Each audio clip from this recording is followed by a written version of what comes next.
আল্লাহর দয়া, আল্লাহর ভালোবাসা, আল্লাহর করুণা যে কত বিশাল আমাদের কোনো ধারণাই নাই। আল্লাহ ভালোবাসাকে তৈরি করে 100 টুকরা করলেন। এক টুকরা ভালোবাসা পৃথিবীর সবার মাঝে ঢেলে দিলেন, আর 99 টুকরা ভালোবাসা আল্লাহ তাআলা নিজের মধ্যে রেখে দিলেন। ওই এক টুকরা ভালোবাসার ছিটে ফোটা পেয়ে আমাদের মধ্যে ভালোবাসার ঠেলা কি দেখছেন? এক টুকরা না দিয়ে যদি আল্লাহ 20 টুকরা দিত, যদি 50 টুকরা দিত, তাহলে প্রতিদিনই 14ই ফেব্রুয়ারি হয়ে যেত। কথা বলেন। রাসূল আমার ভালোবাসা, রাসূল আমার আলো আশা, রাসূল আমার প্রেম বিরহের মূল আলোচনা, রাসূল আমার কাজে কর্মের অনুপ্রেরণা। সুবহানাল্লাহ পড়েন। আমাদের সব সময়ের ভালোবাসা, আমাদের ভালোবাসার জন্য দিবস পালন করতে হয় না, প্রতিটা মুহূর্ত আমাদের ভালোবাসা দিয়ে হৃদয়টাকে সমৃদ্ধ করে দিয়েছে কে? এজন্য আল্লাহ ডেকে বললেন, গোলাম ভালোবাসা তৈরির পরে আমি 100 টুকরা করলাম। এক টুকরা ভালোবাসা বিশ্বের সব মানুষের মধ্যে ঢেলে দিলাম।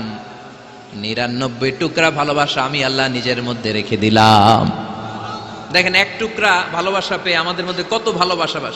ভালোবাসার গান আছে না নাই? নাটক আছে না নাই? উপন্যাস আছে না নাই? ভালোবাসার ফিল্ম আছে না নাই? আহা, হাজবেন্ডের জন্য ওয়াইফের ভালোবাসা, বন্ধুর জন্য বন্ধুর ভালোবাসা, আবার গার্লফ্রেন্ডের জন্য বয়ফ্রেন্ডের ভালোবাসা আছে না নাই? আমরা কি এই ভালোবাসা করব? ভালোবাসা সব হবে বিয়ের পরে। চিল্লায় বলেন ঠিক কিনা? আপনি আপনার হাত স্ত্রীর হাতের সাথে মিলালে 2 হাতের সগীরা গুনাহ মাফ করে দেয় কে? আপনি আপনার নজরটা স্ত্রীর চেহারার দিকে ফেললে চোখের সগীরা গুনাহ মাফ করে দেয় কে? আবার বিশ্বনবী বললেন, শীতের রাতে এক কম্বলের নিচে যখন তোমরা শুয়ে থাকো, তখনও তোমাদের আমলনামাটা সওয়াব দিয়ে পূর্ণ করে দেয় কে? কি সুন্দর Islam! What a balanced religion we have got from our lord. আল্লাহর কাছ থেকে কি ভারসাম্যপূর্ণ জীবন বিধান আমরা পেয়েছি। পরকিয়া করলে গুনাহ, আর স্ত্রীর সাথে ভালোবাসা প্রকাশ করলে সওয়াব আছে না নাই? আপনি ভালোবাসার কথা স্ত্রীকে বলবেন, স্ত্রীর প্রশংসা করবেন, তার সাথে খুনসুটি করবেন, সওয়াব আছে না নাই? কিন্তু ভাবির সাথে করলে গুনাহ আছে না নাই? শালীর সাথে করলে, কাজিনের সাথে করলে, আল্লাহ তুমি বুঝার তৌফিক দাও। ভালোবাসা তিনি 100 টুকরা করে সবার মধ্যে ঢেলে দিলেন, এক টুকরা নিজের মধ্যে রাখলেন 99 টুকরা। এরপরেও কত ভালোবাসার উপমা গোটা বিশ্বব্যাপী। প্রাণীদের মধ্যে আল্লাহ ভালোবাসা দিলেন। দেখবেন মুরগির বাচ্চা নিয়ে যখন মা মুরগিটা হাঁটে, ছোট বাচ্চাটা ধরা যায় না, ধরতে গেলেই লাফিয়ে কামড়াতে আসে, ঠিক কি না? বাছুরের গায়ে হাত দেয়া যায় না, গাভী রেগে যায়। ছেলের জন্য ছেলেকে বাঁচাতে যে বাবা অ্যাক্সিডেন্ট করে মরে যায়, কলিজার টুকরা মেয়েটারে বাঁচানোর জন্য মা মরে যায়, আছে না নাই? আমি নিজে পেপার কাটিং এ পড়েছি, বন্যার পানিতে পানি খেতে খেতে মা শেষ। দুধের বাচ্চাটা মেয়েটারে বালতির মধ্যে ধরে মা মাথার উপরে তুলে ধরেছে, বন্যার পানি খেতে খেতে মা শেষ, বাচ্চা মরে নাই। তার মানে কলিজার টুকরা মেয়ের জন্য মা জীবন বিলিয়ে দিয়েছে। এক টুকরা ভালোবাসার ছিটে ফোঁটা তোমরা পেয়েছো। সাইয়েদনা আদম থেকে শুরু করে up to the day of judgement, কিয়ামত পর্যন্ত সবাই মিলে আমরা ভাগে যুগে কয় টুকরা? কথা বলেন। আর আল্লাহ নিজের কাছে রেখে দিয়েছেন কয় টুকরা? তাহলে ভালোবাসা আল্লাহর বেশি না কম? আল্লাহ তুমি দয়ার সাগর, রহমানুর রহিম, তোমার দয়ায় পূর্ণ আমার সারা নিশিদিন, তোমার দয়ায় পূর্ণ আমার সারা নিশিদিন। সুবহানাল্লাহ পড়েন। আল্লাহর যে এই অপার দয়া ভালোবাসা, এটার উপর আস্থা আছে তো?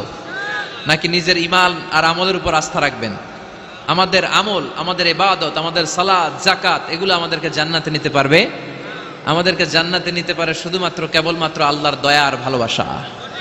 আমরা যে লোক দেখানো নামাজ পড়ি, ইবাদত করি, আল্লাহর কসম এটা মিজানের পাল্লা রেখে দিলে এটার কোনো ওজনই হবে না। আমাদের আশার জায়গা, ভরসার জায়গা একটা, সেটা হলো আল্লাহর দয়া। চিল্লায় বলেন ঠিক কি না? বনি ইসরাইলের এক আবেদ 100 বছর আল্লাহর ইবাদত করেছে। In the day of judgment, আল্লাহ তাআলা ওই আবেদকে বলবে, উদখুলিল জান্নাতে বিরহমাতি, go to the paradise with my mercy, আমার দয়ায় ভালোবাসায় জান্নাতে ঢুকে যাও। ওই আল্লাহর ওলি বলবে, বালবি আমালি, আল্লাহ আমি আমার আমল দিয়ে যেতে চাই, আপনার দয়া দিয়ে জান্নাতে যাওয়া লাগবে কেন? আমি নামাজ তো কম পড়ি নাই, জিকির তো কম করি নাই, তাহাজ্জুদ তো কম পড়ি নাই। আল্লাহ বলবেন, তাই এত তাহাজ্জুদ পড়েছিস, আমি যে চোখ দিয়েছি এই চোখের নেয়ামতের শুকরিয়াই তো তোর আদায় হয় না। এই দুটি চোখ দিয়েছ বলে দেখি যে কত অপরূপ নয়নাভিরাম, খেতে খামারের জুড়াই জ্বালা বিধুর ধূপ, তোমার দেয়া চোখের শুকুর জানাবো তার ভাষা কই, যতই দেখি ততই যেন পলক ছাড়া চেরই, ঠিক কি না? আল্লাহ বললেন এই যে একটা চোখ দিয়েছি, এই চোখের নেয়ামতের শুকরিয়াই তো আদায় হয় নাই, তুই আমার সাথে হিসাব করলি। ওকে ওকে, লেটস মেক এ ক্যালকুলেশন, চল একটা হিসাব করি। তোর 100 বছরের ইবাদত এক পাল্লা রেখে দিলাম, আর আমি দয়া করে মায়া করে পৃথিবীর নাজ নেয়ামত আর সৌন্দর্য দেখার জন্য যে তোকে চোখ দিয়েছি, দুটা চোখ নয় একটা চোখ আরেক পাল্লা রেখে দিলাম। ওজন দেওয়ার পর দেখা যাবে মুহূর্তের মধ্যে চোখের পাল্লাটা ভারী হয়ে গেছে। আল্লাহ বলবেন এখন হিসাব বলেই you have to go to the hell fire, তোকে এখন জাহান্নামে যেতে হবে, যা জাহান্নামে যা। এবার আল্লাহর ওলি বলবে আল্লাহ মাফ চাই, দোয়াও চাই, জাহান্নামে যেতে পারবো না, আল্লাহ তুমি আমারে মাফ করে দাও। আল্লাহ বলবেন now you are on the right track, এখন তুমি লাইনে আসছো মিয়া, এতক্ষণ বেলাইনে কথা বলতেছিলে। আমার দয়া, আমার রহমত, আমার ভালোবাসা ছাড়া কোশ্চিন কালেও কেউ জান্নাতে ঢুকতে পারবে। আল্লাহ তখন তারে বলবেন উদখুলুল জান্নাতা বিরাহমাতি, go to the paradise with my mercy, আমার দয়ায় এখন তুমি জান্নাতে ঢুকে যাও। চিল্লায় পড়েন সুবহানাল্লাহ। এজন্য মানুষ মাত্রই ভুল হবে, অন্যায় হবে। ভুল করা, পাপ করা, অন্যায় করা এটা দোষের কিছু না, কিন্তু পাপের উপর স্থায়ী থাকা হলো দোষের, ঠিক কিনা? শয়তান ভুল করেছে, অন্যায় করেছে, সাথে সাথে যদি শয়তান তওবা করতো ইবলিস রেও মাফ করে দিত কে? কিন্তু সে মাফ চায় নাই, সে তার পাপের উপরে অটল ছিল, ঠিক কিনা? শয়তান আর ইনসান এই দুইয়ের মধ্যে মৌলিক পার্থক্য হচ্ছে এটা, শয়তান পাপ করে পাপের উপর স্থির থাকে, আর আমরা পাপ করে মাফ চাই কার কাছে? আমাদের জন্য মাফ চাওয়ার দরজা খোলা আছে না নাই? সকালে গুনাহ করছি, দুপুরে মাফ করে দিবে কে? দুপুরে পাপ করছি, রাতে মাফ চাইলে ক্ষমা করে দিবে কে? 24/7 সব সময় এই মাফ চাওয়ার দরজাটা খোলা আছে না নাই? শুধুমাত্র কেবলমাত্র দুইটা সময় আল্লাহ তাআলা তওবা কবুল করে না। এক হচ্ছে বাদাল গারগারা, বাদাল গারগারা, মালাকুল মাউত যখন এসে রূহ ধরে টান দেয় তখন গলায় গরগর গরগর শব্দ হয়। মালাকুল মাউতকে দেখে ফেললে আর তওবার কোনো সুযোগ নেই। সাইয়েদনা মুসা আলাইহিস সালাম তার চাচাতো ভাই কারুনকে বলেছিল সম্পদের যাকাত দাও, এ সম্পদ আল্লাহ দিয়েছে। কারণ বলে আল্লাহ দেয় না, ইন্নামা উতীতুহু আলা ইলমিন ইনদি, আমি আমার ইন্টেলেক্ট, আমার সৃজনশীলতা, আমার বুদ্ধিমত্তা খাটিয়ে সম্পদ উপার্জন করেছি, আমি যাকাত দিব না। মুসা আলাইহিস সালাম বললেন তাহলে আযাবের অপেক্ষা করো। কারণ বলল পারলে আযাব নিয়ে আস। রব্বুল আলামিন বললেন ফাখাসাফনা বিহি ওয়া বিদারিহিল আরদ, ও মুসা নিরাপদ দূরত্বে তুমি সরে যাও, আমি এখনই কারুনকে তার সব সম্পদ সহ জামিনের মধ্যে দাবিয়ে দেব। কারুন তার সম্পদ সহ জামিনে দেবে যেতে লাগলো। আমি জায়গাটা নিজে দেখে এসেছি। মিশরের রাজধানী কায়রো থেকে 120 কিলো দূরে ফাইউম নামে একটা জেলা আছে, ওই জেলায় ওয়াহাইরা কারুন, কারুনের সব সম্পত্তি আল্লাহ জামিনে দাবিয়ে দিয়েছে। হাঁটু পর্যন্ত দেবে যায়, সে ভেবেছে আমি বেঁচে যাব, কোমর পর্যন্ত দেবে গিয়েছে বেঁচে যাব, গলা পর্যন্ত যখন দেবে গিয়েছে আর বাঁচার সুযোগ নাই। কারণ কয় মুসা সব সম্পত্তি তোরে আর তোর আল্লাহরে দিয়ে দিলাম, আমারে বাঁচা, আমারে বাঁচা, আমি তওবা করলাম। তখন কি তওবার সময় আছে? কথা কন। বাদাল গারগারা, মালাকুল মাউতরে যখন দেখে ফেলবেন তখন তওবার সুযোগ আছে? ফেরাউনেরও একই দশা। লোহিত সাগরের পানি খেতে খেতে ফেরাউনের পেটটা যখন এত বড় হয়ে যায়, ফেরাউন হাত তুলে বলে আনা মিনাল মুসলিমিন, আমি মুসলমান। আমি, এটা কোরআনের আয়াত কিন্তু, আনা মিনাল মুসলিমিন, বনি ইসরাইলরা যে আল্লাহর উপর ঈমান এনেছে, আমিও ফেরাউন সেই আল্লাহর গোলাম। আল্লাহ বলে দ্য টাইম ইজ আপ, সময় শেষ, এখন তোমার ঈমান কবুল করা হবে। তার মানে বাদাল গারগারা তওবা কবুল হয় না। এই মৃত্যুর গড়গড়ানি আসার আগ পর্যন্ত চোখের পানি ছেড়ে যদি আল্লাহর কাছে ক্ষমা চান, জীবনের সব গুনাহ মাফ করে দিবে কে? শয়তান আল্লাহরে বলল মাবুদ এত জান্নাত বানিয়ে কি লাভ, আপনার একটা বান্দারও জান্নাতে ঢুকাতে পারবেন না, আমারে বানিয়েছেন জাহান্নামী, আমি আমার সর্বোচ্চ চেষ্টা দিয়ে আপনার সবগুলা বান্দারে জামাতে জাহান্নামে নিয়ে একসাথে ঢুকবো, পারলে জাহান্নাম আরো কয়েকটা বাড়িয়ে বানান।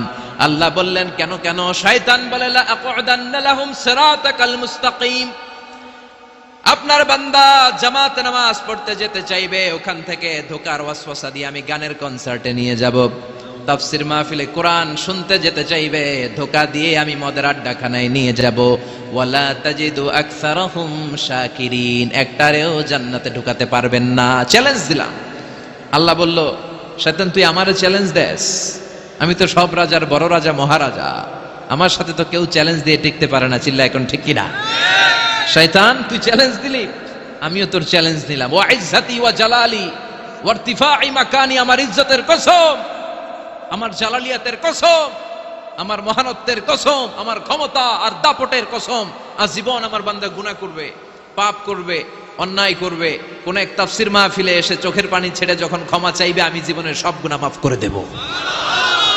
আমি আমার বান্দার জীবনের সব গুনাহ মাফ করে দিয়ে জান্নাতে ঢুকায় দেব। তখন তুই কি করবি? লাগফিরান্না লাহুম মা দামু ইস্তাগফিরুনি, যতক্ষণ আমার বান্দা আমার কাছে ক্ষমা চাইবে, আমি আমার বান্দার জীবনের সব গুনাহ মাফ করে দেব। সুবহানাল্লাহ পড়েন। এজন্য রাব্বুল আলামিন বলেন, ইয়া আইয়ুহাল্লাযীনা আমানু তুবু ইলাল্লাহি তাওবাতান নাসুহা, তওবার মতো তওবা করো। তওবার মতো তওবা করলে যত বড় অন্যায় হোক, পাপ হোক, গুনাহ হোক, সব গুনাহ মাফ করে দিতে পারে কে? সাইয়েদনা আদম আলাইহিস সালাম ভুল করলেন, শত শত বছর কাঁদলেন। আল্লাহ বললেন, ও আদম, কিছু বাক্য তোমারে শিখিয়ে দেই, এই বাক্য দিয়ে তুমি আমার কাছে তওবা করো, তোমার তওবা কবুল করে নেব।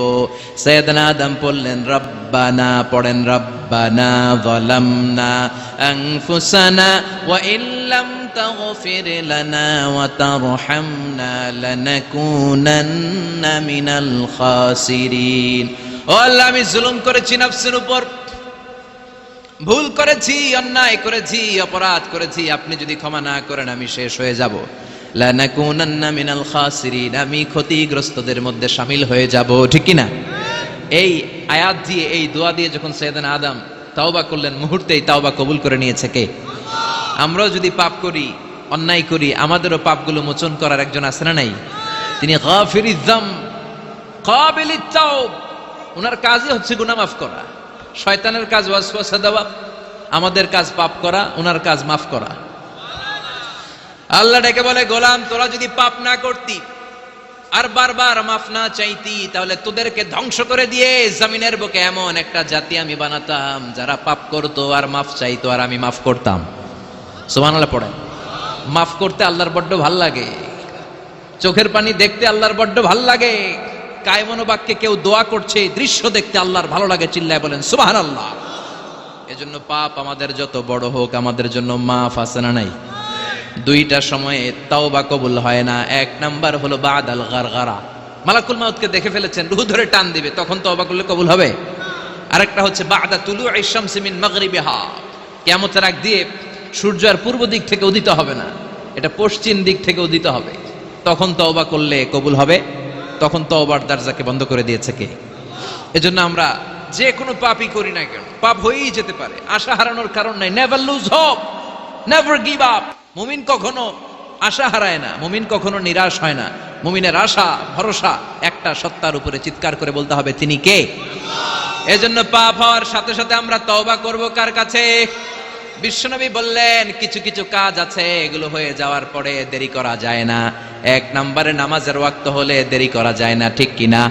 সালাত কায়েম করো, সালাত কায়েম করো, হবে সম্মানী তুমি, হবে জান্নাতি তুমি, হবে সম্মানী তুমি, হবে জান্নাতি তুমি, দিবে কাল হাসরে শীতল ছায়া আরশে আজিম, রব্বিয়াল আলা, রব্বিয়াল আযীম, রব্বিয়াল আলা, রব্বিয়াল আযীম। সুবহানাল্লাহ পড়েন। নামাজের সময় হওয়া মাত্র দেরি নাই, তাজহিজুল মাইয়িত, মারা গেলে লাশ রেখে দেয়া যায় না, তাড়াতাড়ি দাফন করে দাও। নামাজের সময় হলে নামাজ পড়ো, দেরি করো না। মানুষ মারা গেলে দাফন করতে দেরি করো না। বান্দা যদি পাপ করে ফেলে তওবা করতে দেরি করো। এজন্য পাপ করার সাথে সাথে তওবা করার দরকার আছে না নাই? এখন তওবা যে করব, কোন সিস্টেমে করব? কোন সিস্টেমে?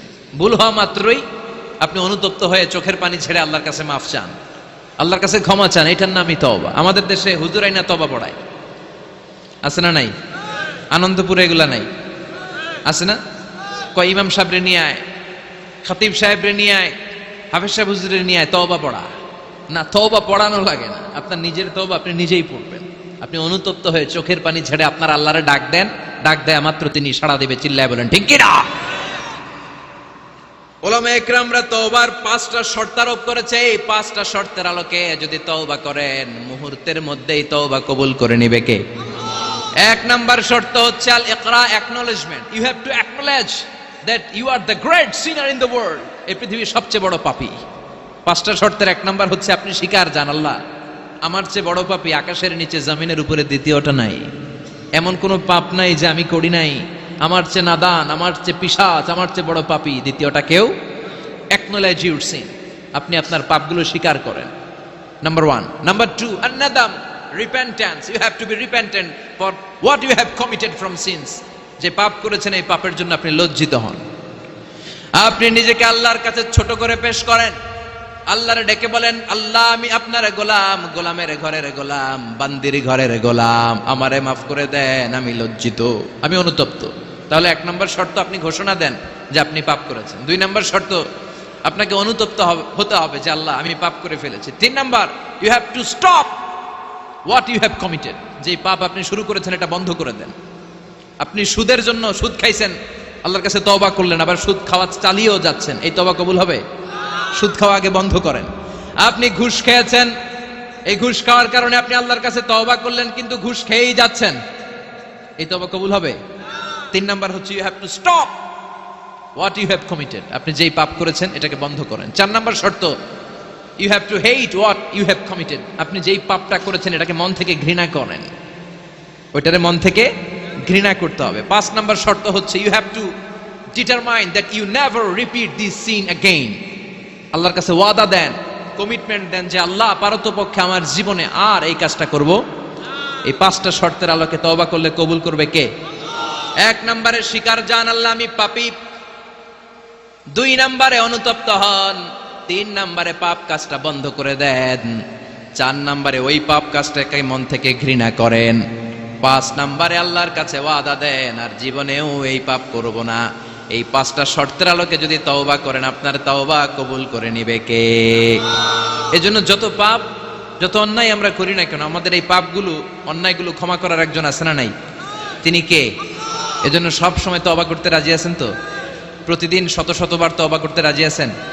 প্রতিদিন শত শতবার ইস্তেগফার পড়তে রাজি আছেন? বিশ্বনবী প্রতিদিন 70 বারেরও বেশি ইস্তেগফার পড়তেন। শুধু টয়লেটে যে মুহূর্তে থাকতেন ওই মুহূর্তে পড়তেন না। টয়লেটে ঢোকার মুহূর্তে বিশ্বনবী ইস্তেগফার পড়তে পারতেন না, তাই টয়লেট থেকে বেরোয়েই তিনি ইস্তেগফার পড়তেন। তিনি পড়তেন গফরানাক। কি পড়তেন? গফরানাক মানে হলো আস্তাগফিরুল্লাহ। গফরানাক মানে কি? গফরানাক মানে আল্লাহ আমি আপনার ক্ষমা চাই, মানে আস্তাগফিরুল্লাহ। আবার বিশ্বনবী বলতেন মান লাযামাল ইস্তিগফার জাআলাল্লাহু লাহু মিন কুল্লি দিকিন মাখরাজা। যে ব্যক্তি সব সময় ইস্তেগফারের সাথে লেগে থাকে তাকে সব সময় বিপদ থেকে মুক্তি দিবে কে? আমাদের জীবনে বিপদ আছে না নাই? কত ধরনের বিপদ। যে কোনো সময় অসুস্থ হয়ে যেতে পারি, যে কোনো সময় দুর্ঘটনার কবলে পড়তে পারি, যে কোনো সময় গুম হয়ে যেতে পারি। কথা কন, এদেশে গুমটুম নাই মনে হয়, ক্রস ফায়ার নাই। কে কোন সময় গুম, কে কোন সময় নাই, কোনো ঠিক নাই। আল্লাহ বিশ্বনবী বললেন মান লাজিমাল ইস্তিগফার জাআলাল্লাহু লাহু মিন কুল্লি দিকিন মাখরাজা। সব সময় যে ইস্তিগফারের সাথে আঠার মতো লেগে থাকবে আল্লাহ তাআলা তাকে বিপদ থেকে সব সময় মুক্তি দান করবেন। সুবহানাল্লাহ পড়েন। 2 নম্বরে বিশ্বনবী বললেন অমিন কুল্লি হাম্মিন ফারাজা। ওই ব্যক্তিকে রব্বুল আলামিন সব ধরনের দুশ্চিন্তা থেকে মুক্তি দিয়ে দিবেন। আমাদের জীবনে দুশ্চিন্তা আছে না নাই? টেনশন নাই কার কার? হাত তোলেন তো। যে হুজুর আমার কোনো টেনশন নাই। আপনার টেনশন নাই, মাশাআল্লাহ। আমার সাথে দেখা করবেন আলোচনার পরে। টেনশন ছাড়া মানুষ আছে?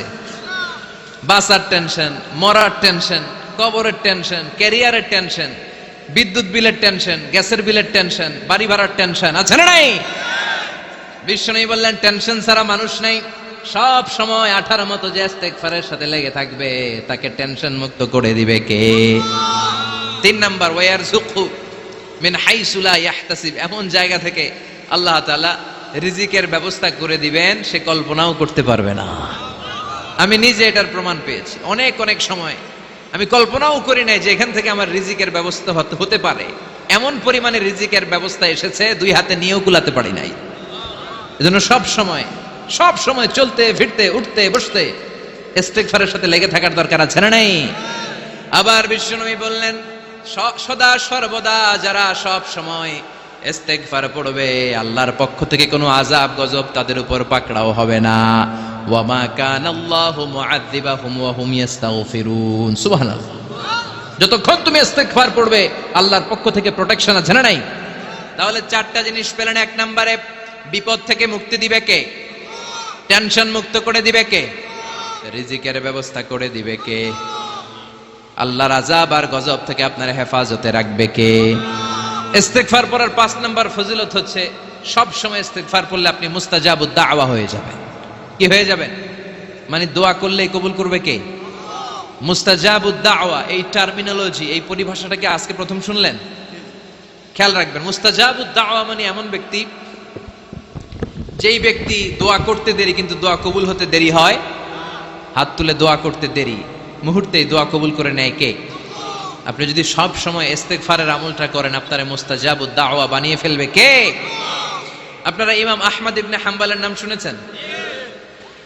আমাদের ইসলামে 4টা মাযহাবের প্র্যাকটিস আছে, অনুশীলন। হানাফি, শাফিঈ, মালিকি। 4 নাম্বারটা কথা কন। আরো অনেক মাযহাব আছে, কিন্তু এই 4টা মাযহাব বেশি প্রসিদ্ধ। গোটা বিশ্বের মানুষগুলো কোরআন সুন্নাহর আলোকে যে আমলগুলো করে, এটা 4টা মাযহাবের রেফারেন্সের সাথে কোনো না কোনো ভাবে মিলে যায়। এটার প্রথমটা হচ্ছে হানাফি, দ্বিতীয়টা শাফিঈ, তৃতীয়টা 4 নম্বরটা সবাই বলেন কি নাম? হাম্বলি। ইমাম আহমদ ইবনে হাম্বল এই মাযহাবের ধারক বাহক প্রতিষ্ঠাতা। তিনি ছিলেন জগৎ বিখ্যাত মুহাদ্দিস। ওনার পুরো জীবনটা উনি হাদিস সংগ্রহের কাজে ব্যয় করেছেন, এবং একক স্বতন্ত্র হাদিসের গ্রন্থ হিসেবে পৃথিবীর সবচাইতে বড় যে হাদিসের কিতাব, ওইটার নাম হচ্ছে মুসনাদে আহমদ ইবনে হাম্বল। যারা আলেম ওলামা আছেন জানেন না? মুসনাদে আহমদ ইবনে হাম্বল, এটার মধ্যে প্রায় 40,000 হাদিসের কম্পাইলেশন আছে। সুবহানাল্লাহ, বাড়িতে গিয়ে বললেন, এত বিশাল হাদিসের গ্রন্থের রচয়িতা। ওনার শেষ জীবনে উনি হাদিস সংগ্রহের জন্য সফর করতেন। শীতের এক রাতে তিনি সফরে বেরিয়েছেন। এক মসজিদে মাগরিব আর এশার সালাত পড়ে তিনি ভাবলেন ফজরের সালাত এই মসজিদে পড়ে সকালবেলা বেরোবো, যেহেতু বাইরে শীত, কই আর যাব।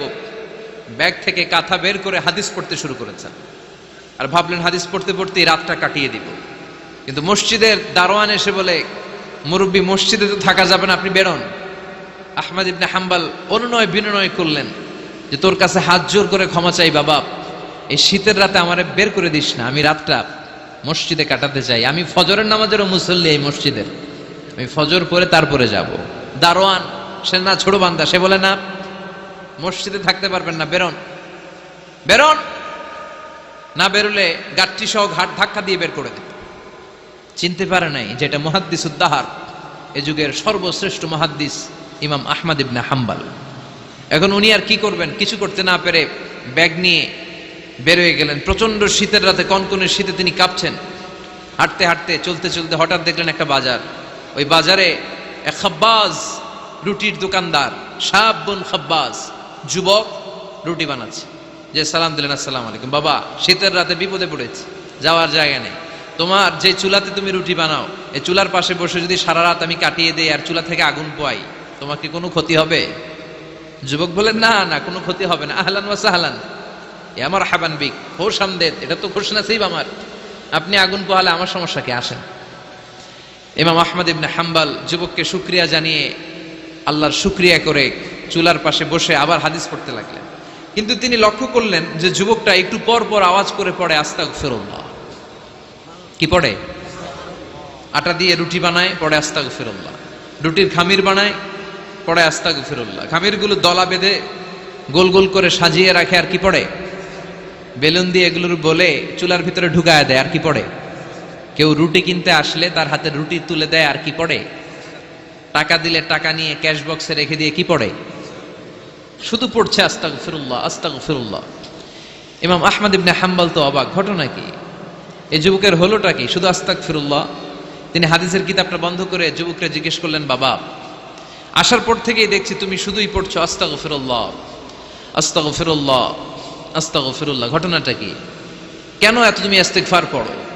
যুবক বলল, এটা আমার একটা চিরাচরিত আমল, সব সময় আমি এই আমলটা করি, আমি সব সময় ইস্তেগফারের সাথে আঠার মতো লেগে থাকি, আর সব সময় ইস্তেগফার পড়ার কারণে আল্লাহ তাআলা আমাকে মুস্তাজাবুদ দাওয়া বানিয়ে দিয়েছে।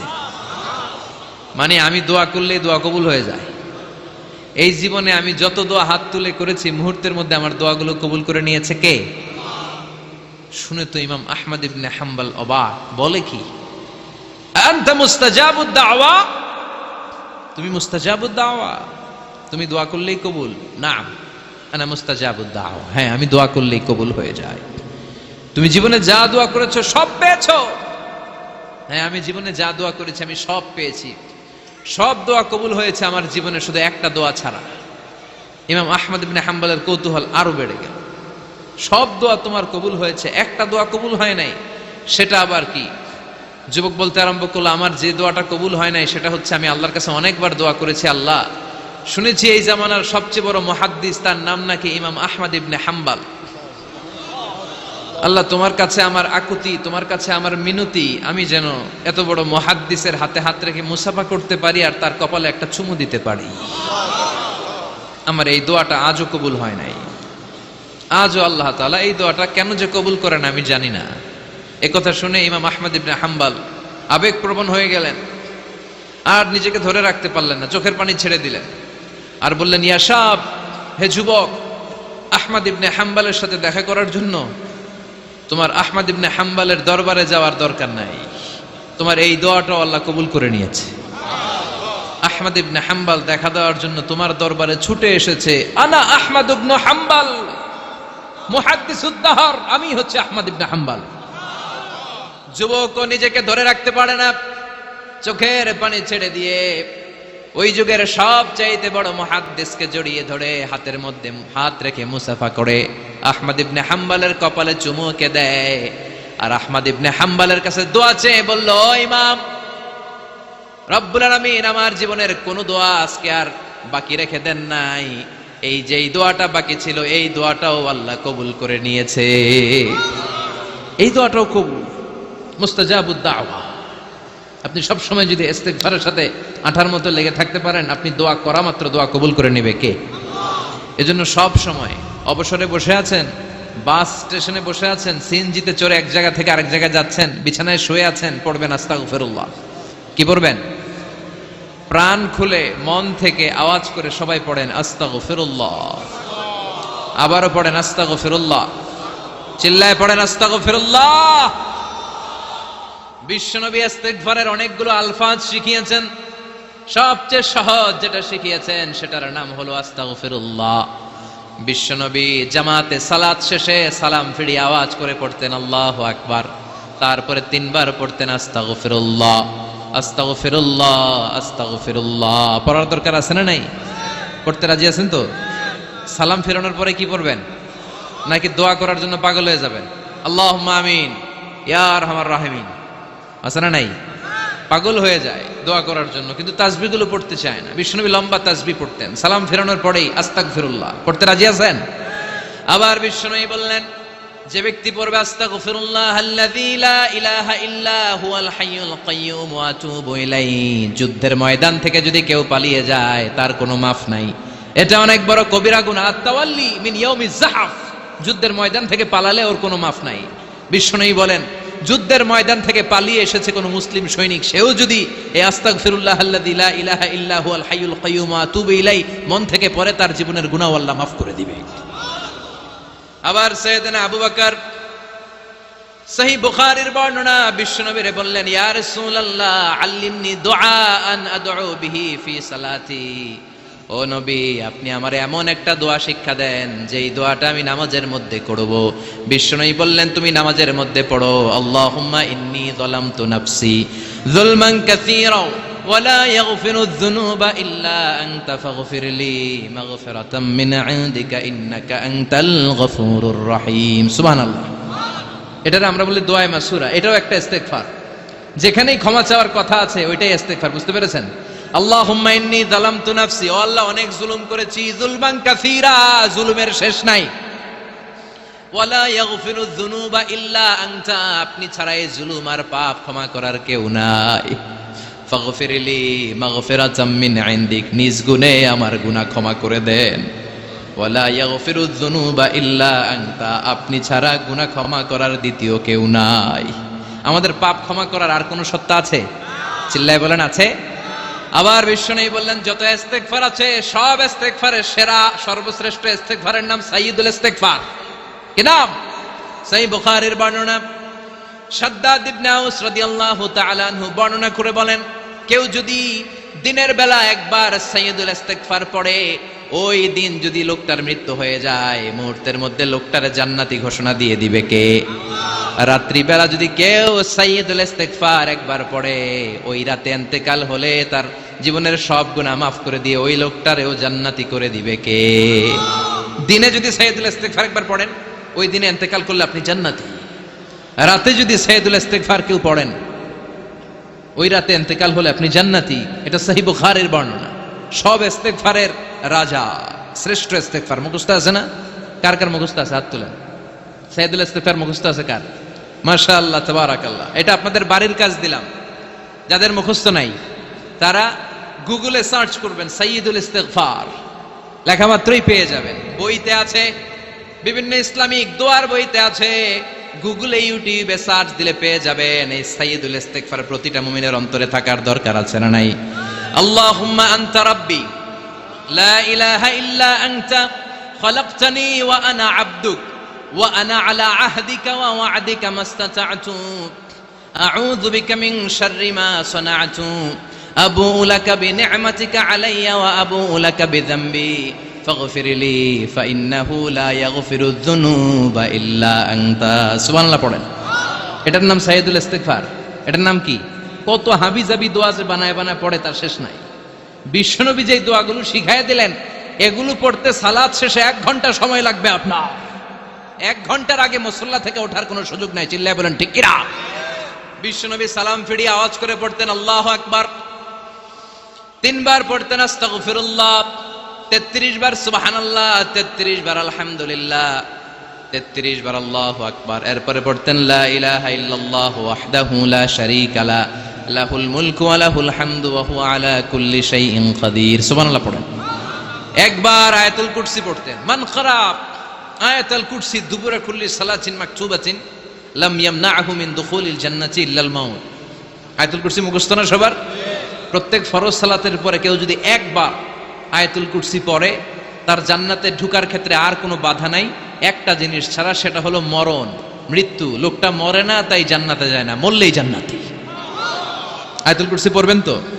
সালাত শেষে বিশ্বনবী বলতেন আল্লাহুম্মা ইন্না নাসআলুকাল হুদা ওয়াত তুকা ওয়াল আফাফা ওয়াল গিনা আল্লাহুম্মা আ'ইন্না আলা যিকরিকা ওয়া শুকরিকা ওয়া হুসনি ইবাদাতিক اللهم لا مانع لما أعطيت ولا معطي لما منعت ولا ينفع ذا الجد منك الجد اللهم حبب إلينا الإيمان وزينه في قلوبنا وكره إلينا الكفر والفسوق والعصيان وجعلنا من الراشدين سبحان الله পড়ে। অভাব নাই, সহি দোয়ার অভাব নাই। এগুলো থুইয়া বানায় বানায় আন্দাজে মান্দাজে দোয়া কালাম পড়ে। এজন্য মাসনুন যে দোয়াগুলো আছে এগুলো পড়বেন তো। সাইয়্যিদুল ইস্তেগফার মুখস্থ করবেন। কথা দিছেন তো? কথা দিছেন? কারা কারা মুখস্থ করবেন হাত তুলে আমার আল্লাহর দেখান। রাজি আছে মুসলমান? আল্লাহ সবাইকে কবুল করুন। আমরা পড়ি আমিন। আবার আল্লাহ বললেন ওয়াল মুস্তাগফিরিনা বিল আসহার, ওয়াল মুস্তাগফিরিনা বিল আসহার। আমার প্রিয় বান্দারা শেষ রাতে চোখের পানি ছেড়ে তাহাজ্জুদের নামাজে যায়, নামাজ ভিজায়, আর শেষ রাতে ইস্তেগফার পড়ে, ঠিক কিনা? তাহাজ্জুদের যায় নামাজে মরণ দিও প্রভু আমায়, একামতে দিনের কাজে কবুল করে নিও আমায়। তাহাজ্জুদের যায় নামাজে মরণ দিও প্রভু আমায়, একামতে দিনের কাজে কবুল করে নিও আমায়। সুবহানাল্লাহ পড়ে। যেই নবীর কোনো পাপ নাই, যেই নবীর কোনো অন্যায় হয় নাই, গুনাহ হয় না, ওই নবীকেও আল্লাহ ইস্তেগফার করার অর্ডার করেছেন। রব্বুল আলামিন বলেন ফাসাব্বিহ বিহামদি রাব্বিকা ওয়াস্তাগফিরহু ইন্নাহু কানা তাওয়াবা। ফাসাব্বিহ, নবী তাসবিহ পড়েন, বিহামদি রাব্বিকা, রবের নামে, রবের প্রশংসার তাসবিহ পড়েন, ওয়াস্তাগফিরহু, তার কাছে ক্ষমা চান, ইস্তিগফার পড়েন, ওয়াস্তাগফিরহু, ফাসাব্বিহ বিহামদি রাব্বিকা ওয়াস্তাগফিরহু, নবী আপনি ইস্তিগফার পড়েন। যে নবীর কোনো গুনাহ নাই, ওই নবীকে যদি আল্লাহ ইস্তিগফার পড়ার অর্ডার করতে পারেন, আমাদের ইস্তিগফার পড়ার দরকার আছে না নাই? প্রতিদিন কম করে 100 বার ইস্তিগফার পড়বো। কয়বার? চিল্লায় বলেন কয়বার? আওয়াজ করে সবাই আবার পড়েন আস্তাগফিরুল্লাহ, আর জোরে পড়েন আস্তাগফিরুল্লাহ। এজন্য পাপ হোক, অন্যায় হোক, শয়তানের ওয়াসওয়াসায় পড়ে নামাজ ছেড়ে দিয়েছি, মিথ্যা কথা বলেছি, আব্বা আম্মার সাথে বেয়াদবি করেছি, জুলুম করেছি, মুহূর্তেই চোখের পানি ছেড়ে 2 রাকাত নামাজ পড়ে তওবা করে ইস্তিগফার পড়ে ক্ষমা চাইবো কার কাছে? চিল্লায় বলেন কার কাছে? এগুলো হচ্ছে মুমিনের হাতিয়ার। এই তাওবা, এই ইস্তিগফার, this is the weapon of believers. এগুলো বিশ্বাসীদের হাতিয়ার। তলোয়ার, ড্রোন হামলা, মিসাইল, AK-47 এগুলো আমাদের হাতিয়ার নয়। আমাদের আসল হাতিয়ার হচ্ছে তওবা, আমাদের আসল হাতিয়ার হচ্ছে ইস্তিগফার, আমাদের আসল ওয়েপন হচ্ছে জিকির। চিল্লায় বলেন ঠিক কিনা? আর জিকিরটা হতে হবে একজনের নামে। চিল্লায় বলেন তিনি কে? ওয়াযকুর রাব্বাকা ফি নাফসিকা তাদাররুআ ওয়া খীফা ওয়া দুনাল জাহরি বিল কওলি বিল গুদুমি ওয়াল আসাল ওয়া লা তাকুম মিনাল গাফিলিন। আল্লাহ বললেন ওয়াযকুর রাব্বাকা ফি নাফসিকা তাদাররুআ ওয়া খীফা, আল্লাহর জিকির করো, আল্লাহর নাম জপো মনে মনে, বিনয়ের সাথে, গোপন ভাবে, চিৎকার চেঁচামেচি করো না। কিন্তু আমাদের জিকিরের ভেতরে চিৎকার চেঁচামেচি আছে না নাই? আমরা মাহফিলের মধ্যে মাঝে মাঝে লা ইলাহা ইল্লাল্লাহর জিকির করাই না আওয়াজ করে, এটা হচ্ছে তালিমান, তালিমের জন্য জায়েজ আছে। কিন্তু শ্রেষ্ঠ জিকির হচ্ছে একা একা জিকির করা। আল্লাহ বললেন তাদাররুআ ওয়া খীফা, কোরআনের আয়াত, তাদাররুআ ওয়া খীফা, with full of humility and humbleness, বিনয়ের সাথে জিকির করো, খীফা, গোপনে গোপনে, দুনাল জাহারি বিল কওল, চিৎকার না করে। কিন্তু চিৎকার করে লাফিয়ে লাফিয়ে জিকির করে দেশে আছে না নাই? কথা বলেন। ইন্নাল্লাহা জামিল ওয়া ইউহিব্বুল জামাল, আল্লাহ নিজে সুন্দর, আর সব সুন্দরকে আল্লাহ পছন্দ করেন। দেখবেন এদেশে কিছু জিকির আছে, ওইটার মধ্যে আল্লাহর নাম বোঝা যায় না, আছে না নাই? হুই হাই করে লাফালাফি করে, যে হুই হুই হুই হুই যে করে, এই হুই হুই এর মধ্যে আল্লাহর নাম আছে? কথা কন। যেই শব্দে আল্লাহর নাম নাই, ওটা দিয়ে জিকির করা যাবে? কত ধরনের ভয়ঙ্কর জিকির। আবার জিকিরও করে বাঁশের উপরও লাফায়। যিনি জিকির পরিচালনা করে তার কাঁধের উপর যে চেপে বসে, আছে না নাই? এটা কি জিকিরের সৌন্দর্য? কথা বলেন। আমরা জিকির করব ওই পন্থায় যে পন্থায় বিশ্বনবী করেছেন, সাহাবারা করেছেন। বিশ্বনবী জিকির করতেছেন, সাহাবারা জিকির করতে করতে বিশ্বনবীর কান্দে উঠছে, আছে না হাদিসে? সাহাবারা জিকির করতে করতে খেজুর গাছের চূড়ায় উঠেছে। কথা বলেন। জিকিরের মধ্যে সৌন্দর্য আছে না নাই? এজন্য জিকিরের সৌন্দর্যগুলো অবলম্বন করে যেন আমরা আল্লাহরে ডাকতে পারি। চিল্লায় বলেন ঠিক কিনা? এজন্য রাব্বুল আলামিন বলেন ফাযকুরুনি আযকুরকুম ওয়াশকুরুলি ওয়ালা তাকফুরুন, বেশি বেশি আমার জিকির করো, তাইলে আমিও তোমাদের জিকির করব। আমরা আল্লাহরে ডাকলে আল্লাহ নাকি আমগরে ডাকে? ভাল লাগে? আল্লাহ বললেন ফাইন যাকারানি ফি নাফসি যাকারতুহু ফি নাফসি, আমার বান্দা যদি একা একা আমার জিকির করে, আমি আমার বান্দার একা একা জিকির করি। আমার বান্দা যদি মহাসম্মেলনে, মহাসমাবেশে সবাই রে নিয়ে আমারে ডাকে, আমি এর চাইতো শ্রেষ্ঠ একটা মহাসম্মেলন ফেরেশতাদেরকে নিয়ে করে আমার বান্দার জিকির করি। ওয়া ইন তাকাররাবা ইলাইয়া শিবরান তাকাররাবতু ইলাইহি যিরাআন, আমার কোন বান্দা আমার দিকে যদি 1 বিঘত এগিয়ে আসতে চায়, আমি আমার বান্দার দিকে 1 হাত এগিয়ে যেতে চাই। আমার বান্দা যদি আমার দিকে 1 হাত এগিয়ে আসে, আমি আমার বান্দার দিকে 2 হাত এগিয়ে যাই। ওয়া ইন আতানি ইয়ামশি আতাইতুহু হারওয়ালা, আমার বান্দা যদি আমার দিকে হেঁটে হেঁটে আসতে চায়, আমি আমার বান্দার কাছে দৌড়ে দৌড়ে যাই। কি আল্লাহ আমরা পাইছি, ডাক দেয়া মাত্রই, ডাকা মাত্রই তিনি সাড়া দেয়। চিল্লায় বলেন ঠিক কিনা? এজন্য সব সময় আল্লাহর জিকির দিয়ে হৃদয়টারে সিক্ত রাখার দরকার আছে না নাই? বিষ্ণু বললেন লা ইয়াজালু লিসানুকা রাতবান মিন যিকরিল্লাহ, সব সময় আল্লাহর জিকির দিয়ে জিহ্বাটারে ভিজায় রাখো।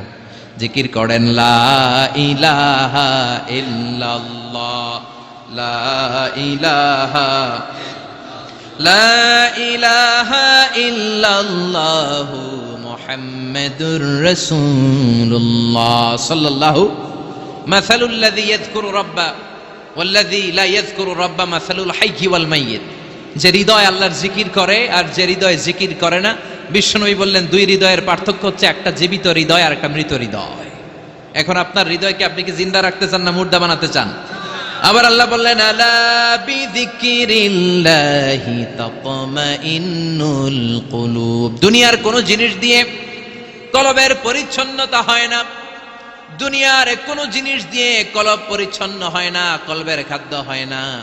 কলবের খাদ্য হয় একটা জিনিস দিয়ে, সেটা কি? আল্লাহর জিকির। এজন্য কলবের মধ্যে কি বসাবেন? নাকি আয়না? আয়না বসাইয়া দে মোর কলবের ভিতর বাবারে। কথা কন। আয়না বসাইতে চাই, আছে না নাই? তোর বাবার কলবেই তো আয়না নাই, তোরে কি আয়না দিব? বিশ্বনবী কলবে আয়না বসাইছে, সাহাবারা আয়না বসিয়েছে, আবু হানিফা কলবের ভেতরে আয়না বসিয়েছে, ইমাম শাফিঈ কলবে আয়না বসিয়েছে। কলবে আল্লাহর জিকির ছাড়া কোনো আয়না ফায়না বসানো চলবে না। চিৎকার করে বলেন ঠিক কিনা? আবার বিশ্বনবী বললেন আফদালুয যিকরি লা ইলাহা ইল্লাল্লাহ।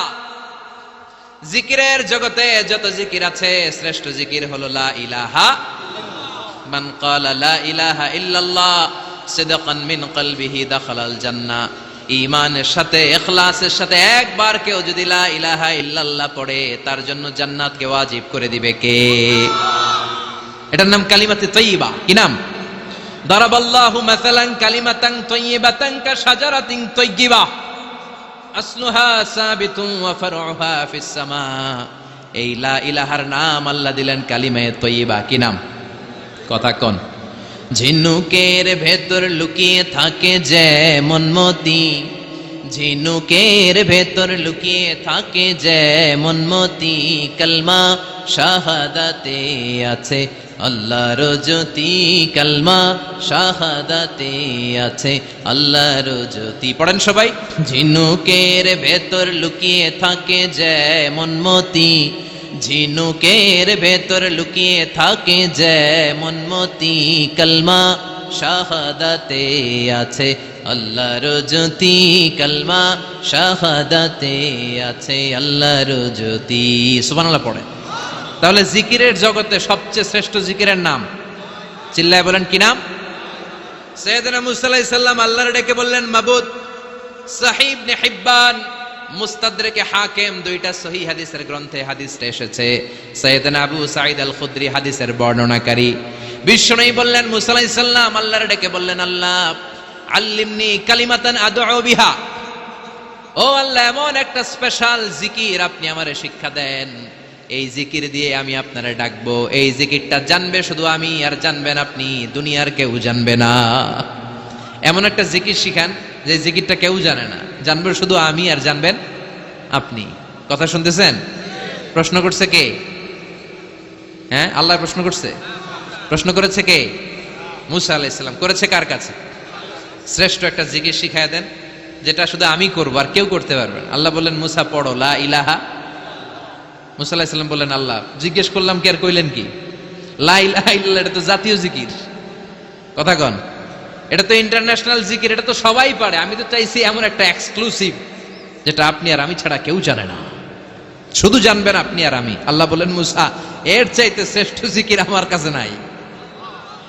ও মুসা লাউ তাদাউ আস-সাবউস সামাওয়াতি ওয়াল আরদ ফি কাফফা, সাত আকাশ সাত জমিন যদি এক পাল্লায় রেখে দাও, ওয়ালা ইলাহা ইল্লাল্লাহ ফি কাফফাতিন উখরা, লা ইলাহা ইল্লাল্লাহ যদি আরেক পাল্লায় রেখে দাও, লা রাজাহাত কাফফাতু লা ইলাহা ইল্লাল্লাহ, মুহূর্তের মধ্যে লা ইলাহার পাল্লা ভারী হয়ে যাবে রে মুসা।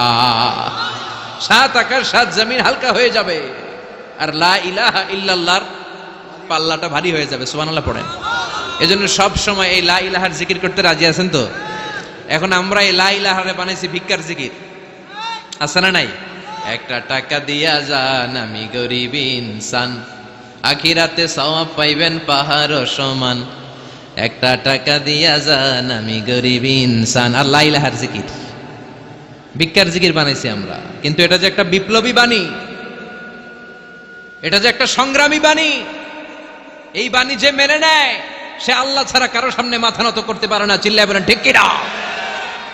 বিপ্লবী কালিমাকে, একটা সংগ্রামী কালিমাকে আমরা ভিক্ষার জিকির বানিয়েছি। আপনারা তাফসির ফি জিলালিল কোরআনের রচয়িতা সাইয়্যিদ কুতুব শাহীদের নাম শুনেছেন? মিশরে কায়রোতে তাকে ফাঁসির কাস্টে ঝুলানো হয়েছে। উনি ইসলামী আন্দোলনের দাওয়াত যখন শুরু করলেন, ইসলামের সঠিক ব্যাখ্যা যখন দিতে আরম্ভ করলেন, সামাজিক জাহালাতকে দুমড়ে মুচড়ে পদদলিত করে তিনি কোরআনের বাণী যখন মিশরের যুবক শ্রেণীদের হৃদয়ে গেড়ে দিতে চাইলেন, প্রথিত করতে চাইলেন, এই অ্যাক্টিভিটিজের অংশ হিসেবে তিনি কোরআনের তাফসির লেখার কাজে হাত দিলেন আর লিখে ফেললেন জগৎ বিখ্যাত তাফসির, তাফসির ফি জিলালিল কোরআন, যেই তাফসির পড়ে পড়ে অনেক ছেলে পথের দিশা পেয়েছে। ঠিক কিনা? এই তাফসির লেখার কারণে মিশরের মধ্যে নতুন আন্দোলন তৈরি হয়ে যায়। সবার মুখে এক কথা, সৃষ্টি যার, আইন চলবে আল্লাহর আইন ছাড়া অন্য কোন আইন দিয়ে মিশরের বুকে কোনো বিচার আমরা হতে দেব না। মিশরের তাগড়া যুবকগুলো কায়রোর রাস্তায় নেমে এলো, ঘোষণা দিল সৃষ্টি যার, আইন চলবে তার। চোরের হাত কেটে দাও, ধর্ষকদের শাস্তি দাও জনসম্মুখে। ঠিক কিনা? দুর্নীতিবাজদেরকে আইনের আওতায় আনো। দেশের শত্রু, দশের শত্রু, স্বাধীনতার শত্রু সবগুলারে বিচারের আওতায় আনো কোরআনের আলোকে। ঠিক কিনা? সংগ্রাম, বিক্ষোভে ফেটে পড়ল পুরো মিশর। এই বিক্ষোভে টালমাটাল সরকার, জামাল আব্দুল নাসের কোন উপায় অন্তর না পেয়ে এই তাফসির কারক, এই মুফাসসিরে কোরআনকে জেলের ভিতরে ভরছে। গোটা বিশ্বব্যাপী সব সত্য আর ন্যায়ের পক্ষের ধারক আর বাহক যারা, তাদের উপরে এরকম জালিম গাদ্দারদের অত্যাচার আছে না নাই? তাকে ফাঁসির কাস্টে ঝুলানো হবে। আদালত থেকে রায় দেয়া হয়েছে মিশরের যুবকদেরকে এরকম আন্দোলনে ঠেলে দেওয়ার কারণে ডেথ পেনাল্টি, ফাঁসির রায় হলো। সাইয়্যিদ কুতুব শাহীদের ফাঁসির দিন ঘনিয়ে আসলো। কারা কর্তৃপক্ষের নিয়ম অনুযায়ী যাদেরকে হ্যাঙ্গিং করা হয়, ফাঁসি দেয়া হয়, ফাঁসির ঘন্টাখানিক আগে ওই জেলখানার ইমাম সাহেব এসে তাদেরকে কালিমা পড়ায়। কি পড়ায়? আফদালুয যিকরি লা ইলাহা, এই যে শ্রেষ্ঠ জিকির, এই শ্রেষ্ঠ জিকিরটা এসে পড়ায়। সাইয়্যিদ কুতুব শাহীদের ফাঁসির কাস্টে দাঁড়ানোর 1 ঘন্টা বাকি। কয় ঘন্টা? In the meantime jail কোডের নিয়ম অনুযায়ী জেলখানার ইমাম সাহেব চলে এসেছে।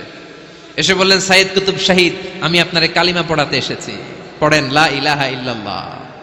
সাইয়্যিদ কুতুব শাহীদ বললেন, তুই আমারে কালিমা শিখাইস না, তোর কাছ থেকে আমার কালিমা শিখতে হবে না। এই কালেমা আমি খুব ভালো করে জানি, যে এই কালেমার তালিম দেওয়ার জন্য সরকার তোরে বেতন দিয়ে রাখে, ওই কালিমার ব্যাখ্যা করার কারণে আজকে আমার ফাঁসির মঞ্চে দাঁড়ানো লাগতেছে। চিল্লা এখন ঠিক কিনা?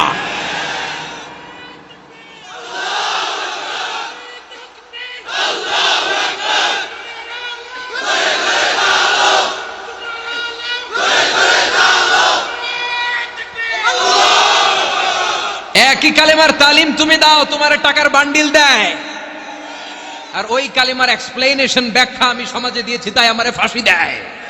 তার মানে তোর কালেমা আমার কালেমা দুইটা আলাদা কালেমা, তোর কালেমা আমার কালেমা এক কালেমা না। চিল্লা এখন ঠিক কিনা?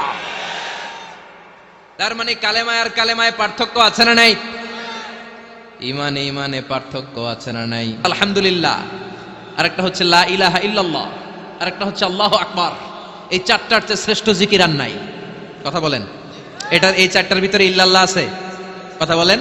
এজন্য জিকিরকে আমরা খণ্ডিত করব না। ঠিক যেমন যেমন সহিহ সুন্নাহ এসেছে তেমন তেমন জিকির করলে আপনার কলিজাটারে ঠান্ডা করে দিবে কে? ইল্লাল্লাহর ব্যাখ্যা থাকতে পারে, অনেকে ব্যাখ্যা করে যে এটার মধ্যে লা ইলাহা আছে, এটাকে গোপন রাখা হয়েছে, আমরা ইল্লাল্লাহ পড়ি না, ওটার দরকার নাই। বিশ্বনবী এবং সাহাবারা যেই পন্থায় জিকির করেছেন, যেই পন্থায় জিকির শিখিয়েছেন, ওইটার ভিতরে বরকত বেশি না কম? কথা বলেন, বেশি না কম? এই জন্য বিশ্বনবী বললেন আল্লাহর কাছে প্রিয় কথা 4টা। একটা হলো সুবহানাল্লাহ, দ্বিতীয়টা হলো আলহামদুলিল্লাহ, তৃতীয়টা হলো লা ইলাহা ইল্লাল্লাহ, চতুর্থটা হলো আল্লাহু আকবার।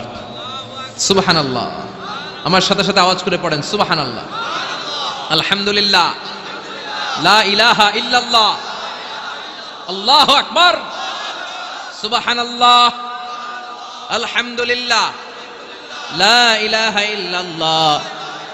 আওয়াজ করে পড়েন আল্লাহু আকবার। মনে থাকবে? জিকিরের ওয়াজ শেষ। এগুলোর চেয়ে শ্রেষ্ঠ জিকির নাই। সবচেয়ে শ্রেষ্ঠ জিকির লা ইলাহা ইল্লাল্লাহ, সবচেয়ে শ্রেষ্ঠ কালিমা আল্লাহর কাছে এই চারটা। একটু খেয়াল করে দেখেন, এই প্রতিটা জিকিরের মধ্যে আমার আল্লাহর নাম আছে না নাই? সুবহানাল্লাহ আছে না? আলহামদুলিল্লাহ, লা ইলাহা ইল্লাল্লাহ, আল্লাহু আকবার। আল্লাহ ছাড়া আল্লাহর নাম থাকবে না যেই শব্দের মধ্যে ওই সমস্ত নাম আর হুই হুই হুই হুই এগুলো দিয়ে কোনো জিকির করা যাবে। আবার আব্দুল্লাহ ইবনে আমর ইবনুল আস বর্ণনা করেন, বিশ্বনবী যখন জিকির গুলো করতেন, আমি বিশ্বনবীকে দেখেছি বিশ্বনবীর আঙ্গুলের কড়ায় জিকির গুনতেন। সুবহানাল্লাহ পড়েন। দেখতেছেন আমার হাত দেখা যায়? দেখা যায়, দেখা যায়। রাআইতুন নাবিয়্যা, আব্দুল্লাহ ইবনে আমর ইবনুল আসের বর্ণনা, রাআইতুন নাবিয়্যা ইয়াকিদুত তাসবিহা বিয়ামিনিহি, আমি বিশ্বনবীকে ডান হাতের গিড়ার ভেতরে তাসবিহ গুনতে শুনেছি, তাসবিহ গুনতে দেখেছি। সুবহানাল্লাহ পড়েন। এখন আমরা লম্বা তাসবিহ ছড়া নেই না, এটা জায়েজ, কিন্তু শ্রেষ্ঠ হচ্ছে হাতের গিড়ায় গণা। এই প্রতিটা গিড়া in the day of judgement আপনার পক্ষে সাক্ষী দিবে। মনে থাকবে কিভাবে গুনবেন? বা হাতে না ডান হাতে? ডান হাত উঁচু করেন সবাই, এইভাবে। নামাজ শেষ, আল্লাহু আকবার পড়ে 3 বার ইস্তেগফার পড়ে গণা শুরু, এইভাবে সুবহানাল্লাহ, ঠিক আছে? এরপরে আলহামদুলিল্লাহ, এরপর আল্লাহু আকবার। সবাই রাজি তো? সবাই রাজি? আল্লাহ তুমি কবুল করো। আরো জোরে পড়েন আমিন। তাহলে আমরা তাওবার পদ্ধতি জানলাম, কেন আমরা ইস্তেগফার পড়ব জানলাম, এরপরে জিকিরের খুঁটিনাটি জানলাম। এবার কেমন করে আল্লাহর কাছে দোয়া করব এটাও জানার দরকার আছে না নাই? বিশ্বনবী বললেন, আর দোয়া মুখুল ইবাদা, দোয়া হলো ইবাদতের নির্যাস। যে দোয়া করে না সে কিছুই করে না। তিরমিজির আরেক বর্ণনায় বিশ্বনবী বললেন, আর দোয়া হুয়াল ইবাদা, দোয়াটাই হলো ইবাদত, দোয়াটাই ইবাদত। ধরেন আমি দোয়া করা শুরু করলাম, এটাই ইবাদত। নামাজ যেমনি ইবাদত, জিকির যেমনি ইবাদত, হজ করা যেমনি ইবাদত, দোয়া করাটাও। এজন্য প্রতি নামাজের শুরুতে দোয়া আছে না নাই? সূরাতুল ফাতিহার আরেক নাম সূরাতুদ দোয়া, দোয়ার সূরা।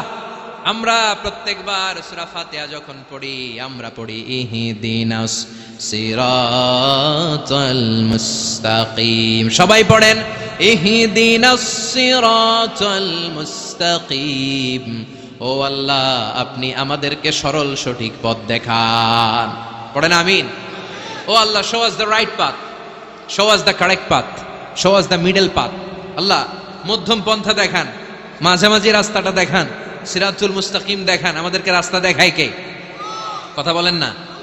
আমরা যদি পথ ভুলে যাই, পথ দেখায় দেয় কে? আমি যদি কোনদিন পথ ভুলে যাই, হাত ছানি দিয়ে কাছে নিও, মমতার বন্ধনে আমায় বেঁধে সব ভুল ক্ষমা করে দিও। আমি যদি কোনদিন পথ ভুলে যাই, হাত ছানি দিয়ে কাছে নিও, মমতার বন্ধনে আমায় বেঁধে সব ভুল ক্ষমা করে দিও। আমি যদি কোনদিন পথ ভুলে যাই, পড়েন, হাত ছানি দিয়ে কাছে নিও, মমতার বন্ধনে আমায় ডেকে সব ভুল ক্ষমা করে দিও। চিল্লায় পড়েন আমিন। আরো জোরে আমিন। এজন্য বিশ্বনবী বললেন যে দোয়া বাদ দিল তার সব বাদ। কারণ দোয়া দিয়ে নামাজ শুরু, দোয়া দিয়ে সব শুরু, দোয়াটাই হলো ইবাদত। চিল্লায় বলেন ঠিক কিনা? আর দোয়া সিলাহুল মুমিন, দোয়া হচ্ছে মুমিনের উইপেন, অস্ত্র, মুমিনের বড় অস্ত্র। যেখানে সবকিছুর দৌরাত্ম্য শেষ, ওইখানে দোয়ার দৌরাত্ম্য শুরু। যেখানে সবকিছুর কারিশমা শেষ, ওখান থেকে দোয়ার কারিশমা শুরু। এরকম অনেক ক্যান্সারের মতো দুরারোগ্য ব্যাধিতে আক্রান্ত, ডক্টর ফাইনালাইজ করে দিয়েছে বাঁচবে না, 2 মাস বাঁচবে। কয় মাস? কথা বলেন। মাত্র 2 মাস সে বাঁচবে। তারপরও দেখা গেছে লোকটা 7 বছর বেঁচে ছিল। আছে না নাই? দোয়া, the power of দোয়া। Everything is pre-written, but by supplication is it's rewritten. সবকিছুই আগে লেখা থাকে। মহাবিশ্ব সৃষ্টির 50,000 বছর আগে আমাদের ভাগ্যে কি ঘটবে সব লিখে রেখেছে কে? সব অপরিবর্তনীয়। কিন্তু এই তাকদিরেরও কিছু জিনিস আল্লাহ চেঞ্জ করে দেয় দোয়ার বরকতে। এজন্য দোয়া করার দরকার আছে না নাই? মায়ের কাছে দোয়া চাবেন, মায়ের দোয়া আল্লাহ ফেরায় না। মজলুম ব্যক্তির দোয়া আল্লাহ ফেরায় না, মুসাফিরের দোয়া আল্লাহ ফেরায় না, যিনি রোজা রেখে দোয়া করেছেন তার দোয়া আল্লাহ ফেরায় না। এজন্য বেশি বেশি আল্লাহর কাছে দোয়া করতে রাজি আছেন তো? কিন্তু দোয়াটা হইতে হবে সিনসিয়ার, একনিষ্ঠ দোয়া। অনেকে দেখবেন দোয়াও করে ওদিকেও তাকায় আছে, জুমার নামাজে প্রায় হয়, বিশাল দোয়া, দোয়াও করতেছে আবার এদিকে, আছে না নাই? আবার দোয়াও করে মোবাইলও টিপে, কথা কন। আবার আমরা আলোচনা শেষে দোয়াও করি, পোলাপাইন সেলফিও তোলে, আছে না নাই? সিনসিয়ারিটি নাই। আপনার কি পরিমাণে সিনসিয়ারিটি আছে এটার উপর ডিপেন্ড করবে আপনার দোয়া কবুল হবে কি হবে না। একজন দোয়া করলে মুহূর্তে কবুল, চোখ বন্ধ করলে আল্লাহর আরশে চলে যায়, মদিনার সাথে ওর কানেক্টিভিটি বেড়ে যায়, আল্লাহর সাথে কানেক্টিভিটি বেড়ে যায়, সে ফিল করে সে আল্লাহর সাথে কানেক্ট হয়ে গিয়েছে। আর আরেকজন দোয়ার মধ্যে খুঁজা কিছু পায় না, আছে না নাই? তো দুই দোয়ায় পার্থক্য আছে না, কথা কন। এজন্য সম্মানিত ভাইরা, দোয়াই যখন করবেন সিনসিয়ারলি করবেন, কানেক্টিভিটিটাকে স্ট্রং করার চেষ্টা করবেন। সিনসিয়ার দোয়া is like a missile. Missile নাম শুনছেন? হামলা করে না, মিসাইল হামলা করেছে ইসরায়েল, শোনেন নাই? মারলে একেবারে ধ্বংস করে যায় সব। এই মিসাইল হামলা, ড্রোন হামলা, এগুলো লক্ষ্য বস্তু ভেদ করে ভয়ঙ্কর ভাবে, ইঞ্চি ইঞ্চি, মাইক্রো ইঞ্চি মেপে মেপে এমন ভাবে এই বোমাটা মারবে, ঠিক জায়গা মতো এটা ফিট হয়ে যাবে। তেমনি দোয়ার মতো আপনি যদি দোয়া করতে জানেন, একনিষ্ঠতার সাথে সিনসিয়ারিটির সাথে যদি দোয়াটা করে ফেলতে জানেন, এই দোয়া মুহূর্তে আল্লাহর আরশে যেয়ে নক করবে। সুবহানাল্লাহ পড়েন। আর মুমিনের দোয়া কখনো ফেরত যায় না, দোয়া করলেই মুমিনের দোয়া কবুল করে নেয় কে? আপনি জীবনে যত দোয়া করছেন সব কবুল। All of your supplications are accepted.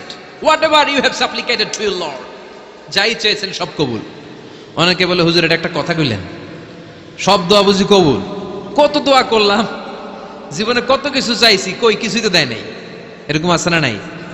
অনেকে বলে হুজুর কত চাইলাম আল্লাহ আমার দিল না। 5টা আল্লাহ মেয়ে দিয়েছে, একটা ছেলের জন্য কাবাঘর ধরেও দোয়া করে আসছি, হাজরে আসওয়াদ ধরে দোয়া করে আসছি, মুলতাজামে দোয়া করে আসছি, আরাফাতের ময়দানে দোয়া করছি, কই আল্লাহ দিল না। আর আপনি ওয়াজে কোন যত দোয়া করছেন সব কবুল করে নিছে কে? কন্ট্রাডিক্ট হয়ে গেল না? আমি বললাম সব দোয়া কবুল, আর আপনারা কইতেছেন কই কত কিছু তো পাই নাই। আল্লাহর দোয়া কবুল করার 3টা পদ্ধতি আছে। কয়টা? আপনাদের জিমানি আসছে? কথা শুনতেছেন তো? 3টা পদ্ধতিতে তিনি দোয়া কবুল করেন। চিল্লায় বলেন কয়টা? আপনি দোয়া করা মাত্রই আল্লাহ এই দোয়াটা অ্যাকসেপ্ট করে নেয়। আল্লাহ বলে accepted, rejected he never shed your সাপ্লিকেশন is rejected. তোমার দোয়া রিজেক্ট করে দিলাম, এটা আল্লাহ কখনো বলে? সুবহানাল্লাহ পড়বেন না? দোয়া করা মাত্রই কবুল করে কে? তবে 3টা পদ্ধতিতে করে। চিল্লায় বলেন তো কয়টা? যখনই যা চাইবেন আল্লাহ বলে দেব দেব দেব, দেব না কখনো বলে না। 3 পদ্ধতিতে কবুল হয়। পদ্ধতি নাম্বার 1, কোন বিষয় আল্লাহর কাছে চাইলেন, দোয়া করলেন, আল্লাহ বলে দেব দেব বলেই তিনি দিয়ে দেয়, ফলে আপনি পেয়ে যান, আপনি খুশি। সুবহানাল্লাহ পড়েন।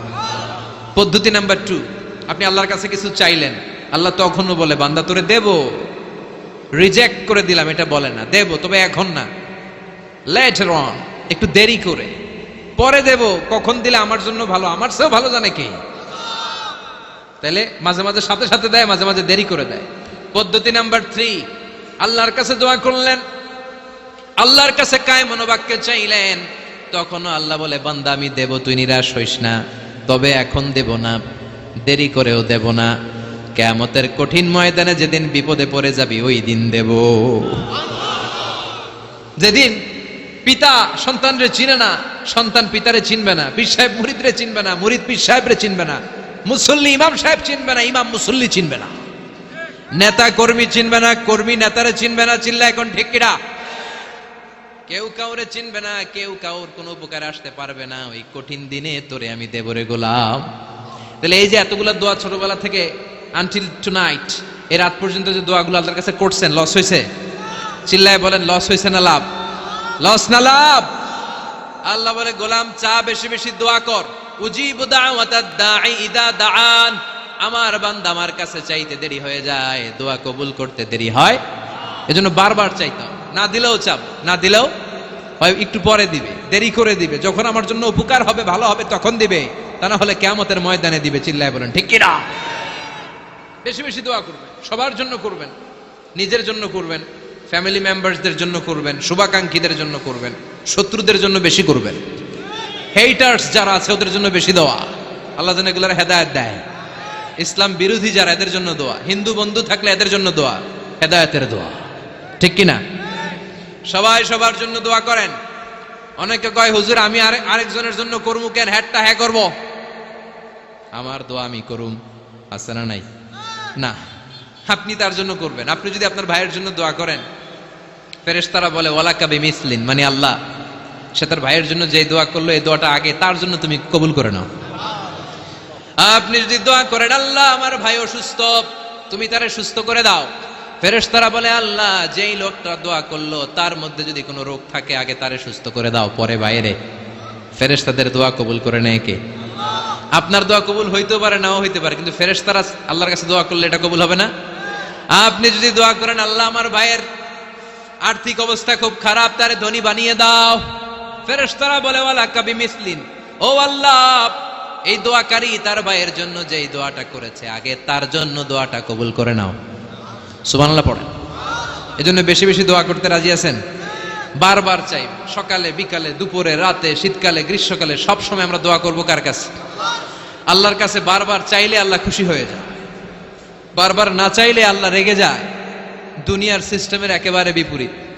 আমি যদি এই ভাইয়ের কাছে কোন একটা বিষয় নিয়ে আজকে যাই, ভাই আমারে 1000 টাকা দেন, বিপদে পড়ছি, দিল 1000 টাকা, নেন বিপদ সারেন, উদ্ধার হন। এক সপ্তাহ পরে আবার ভাইজান বড় বিপদে আছে, 1000 টাকা, তারপরে উনি লজ্জায় পড়ে দিবে, আসছে যখন দেই। পরের সপ্তাহে আবার মিয়া সাহেব 1000 টাকা, ওই দিন বলবে ভাই 1000 নাই 500 নিয়ে যান, কথা কন। এর পরের মাসে যদি বলি ভাই বিপদে পড়ছি, দিবে নাকি? লাঠির বাড়ি আছে না নাই? প্রতি সপ্তাহে সপ্তাহে তোমার বিপদ, কথা কন। তার মানে দুনিয়ার সিস্টেম হচ্ছে একটা বিষয় নিয়ে বারবার কারো কাছে যাওয়া যায় না, চাওয়া যায় না, শরম লাগে, কথা কন। কিন্তু আল্লাহর সিস্টেমটা একেবারে উল্টো। আল্লাহর কাছে বারবার না চাইলে তিনি রেগে যায়। তিরমিজির বর্ণনা, ইন্নাহু মান লাম ইয়াসআলিল্লাহ ইয়াগদাব আলাই, যে ব্যক্তি কোনো বিষয় নিয়ে বারবার আল্লাহর বিরক্ত করে না তার উপর আল্লাহ রেগে যায়। আর বারবার চাইতে যে লোকটা আল্লাহরে বিরক্ত করতে চায় তার উপর আল্লাহ খুশি হয়ে যায়। এজন্য চাবেন আল্লাহর কাছে আজকে থেকে, চাবেন। দোয়া করলে যে কবুল হয় বিশ্বাস হয় মুসলমান। নেক আমলের ওসিলা দিয়ে দোয়া কবুল হয়। আপনার জীবনে যদি কোনো নেক আমল থেকে থাকে, যে নেক আমলগুলো আপনি আল্লাহর সন্তুষ্টির জন্য করেছেন, আমি আজকের মাহফিল আল্লাহর নামে একটা কসম কেটে বলে যাই, ওয়াল্লাহি আল্লাহর কসম করে আমি আপনাদের বলছি, আপনার জীবনের এমন কোন নেক আমল যদি থাকে যে আমলটা শুধুমাত্র কেবলমাত্র আপনি আল্লাহকে খুশি করার জন্য করেছিলেন, ওই নেক আমলের ওসিলা দিয়ে দোয়া করতে দেরি হবে, দোয়া কবুল হতে দেরি হবে। বিশ্বাস হয়? সন্দেহ লাগছে মনে হয়। বিশ্বাস হয় সবার? নেক আমলের ওসিলা, ওই নেক আমলটা শুধুই হয়েছে কার জন্য? চোখের পানি ছাড়ছিলেন এক রাতে আল্লাহর ভয়ে, কাউরে দেখানোর জন্য না। ওই নেক আমল রাত্রিবেলা হেঁটে যাচ্ছিলেন মসজিদের পাশ দিয়ে, দেখলেন দান বাক্স লেখা, কেউ নাই, কচকচে 500 টাকার নোট বের করে ঢুকাই দিছিলেন। এটা হচ্ছে শুধু আল্লাহরে দেখানোর জন্য নেক আমল, ঠিক কিনা? আল্লাকা সিররুন ইনদাল্লাহ বাইনাকা আনতা ওয়া বাইনাল্লাহ, আল্লাকা সাদাকাতুন তাখফা লা ইয়ালামুহা ইল্লাল্লাহ, আল্লাকা সিররুন ইনদাল্লাহ বাইনাকা আনতা ওয়া বাইনাল্লাহ, আল্লাকা সাদাকাতুন তাখফা লা ইয়ালামুহা ইল্লাল্লাহ। সুবহানাল্লাহ পড়েন। আল্লাকা সিররুন ইনদাল্লাহ, তোমার আর তোমার রবের মাঝে গোপন কিছু আছে কি যেটা আল্লাহ ছাড়া কেউ জানে না? তোমার কি কোনো গোপন দান আছে কি যেটা আল্লাহ ছাড়া কেউ দেখেনি? সুবহানাল্লাহ পড়েন। এমন কোন আমল যে আমলটা আপনি করেছিলেন শুধু আল্লাহর খুশির জন্য, ওই আমলের ওসিলা দিয়ে দোয়া করলে কবুল করবে কে? বিশ্বাস হয়? সহিহ বুখারীর বর্ণনা, সালাসাতুন ফিল গার, বনি ইসরাইলের জামানায় 3 জন লোক সফরে বেরিয়েছে। বানোয়াট ঘটনা না, এটা বুখারীর ঘটনা। সফরে বেরিয়েছে, মরুভূমির মাঝখানে প্রতিমধ্যে প্রচন্ড তুফান আর বৃষ্টি। বৃষ্টি থেকে বাঁচার জন্য এরা একটা পাহাড়ের গুহার ভেতরে ঢুকেছে। হঠাৎ থান্ডার, বজ্রপাত, বিজলি, মুষলধারে বৃষ্টি, বৃষ্টির পানিতে পিচ্ছিল হয়ে উপর থেকে বিশাল প্রকাণ্ড একটা পাথরের খণ্ড এসে গুহার মুখের মধ্যে আটকে গিয়েছে।